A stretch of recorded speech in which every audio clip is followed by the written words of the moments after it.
kalau melarang presiden kampanye itu konsekuensinya mengubah Undang-Undang Dasar 45.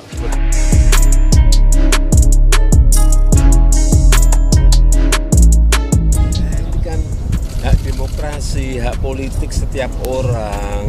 Ya, yang paling penting presiden itu boleh loh kampanye. Presiden itu boleh loh memihak. Jadi kita harus melihat kepada hukum yang berlaku sekarang atau hukum positif ya terkait dengan pemilu, yaitu Undang-Undang Nomor 7 Tahun 2017 yang memang membolehkan presiden itu melakukan kampanye dalam pemilihan umum baik pilpres maupun pileg. Dan ini sesuatu yang didasarkan kepada Undang-Undang Dasar 45 sendiri, karena UUD 45 itu presiden itu boleh 2 periode kan.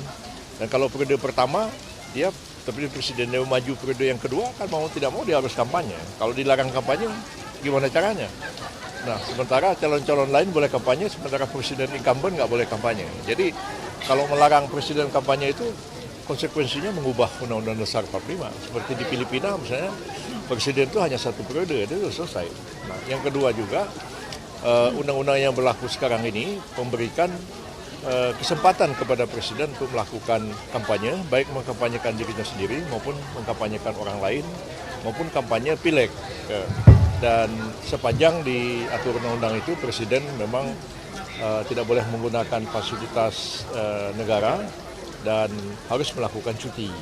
Nah, tidak menggunakan fasilitas negara itu ada ketentuan khusus juga, misalnya pengamanan pribadi presiden dan kesehatan presiden itu tetap menggunakan standar protokol yang diatur oleh negara. Hal-hal yang lain tidak boleh menggunakan fasilitas negara. Yang kedua harus cuti. Untuk cuti ini gimana caranya? Cuti nanti Pak Jokowi minta izin pada dirinya sendiri itu nggak perlu, karena praktek yang dilakukan di Seknek selama ini adalah kalau presiden itu bertugas ke luar negeri, dia akan mengeluarkan kepres, ya, memberikan tugas kepada wakil presiden untuk melaksanakan tugas presiden sehari-hari karena presiden sedang pergi ke luar negeri. Jadi seperti itu juga dikeluarkan kepres menugaskan wakil presiden melaksanakan tugas-tugas presiden sehari-hari karena presiden akan melakukan kampanye tanggal sekian sampai tanggal sekian. Jadi persoalannya selesai.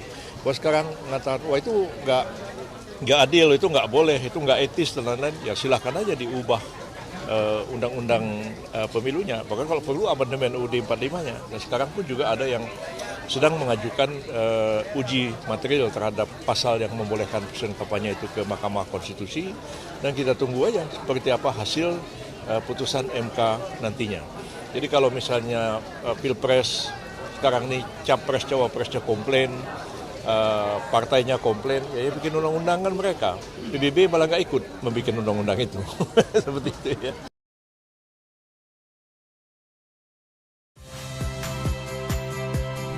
Saya Agin Fridianto.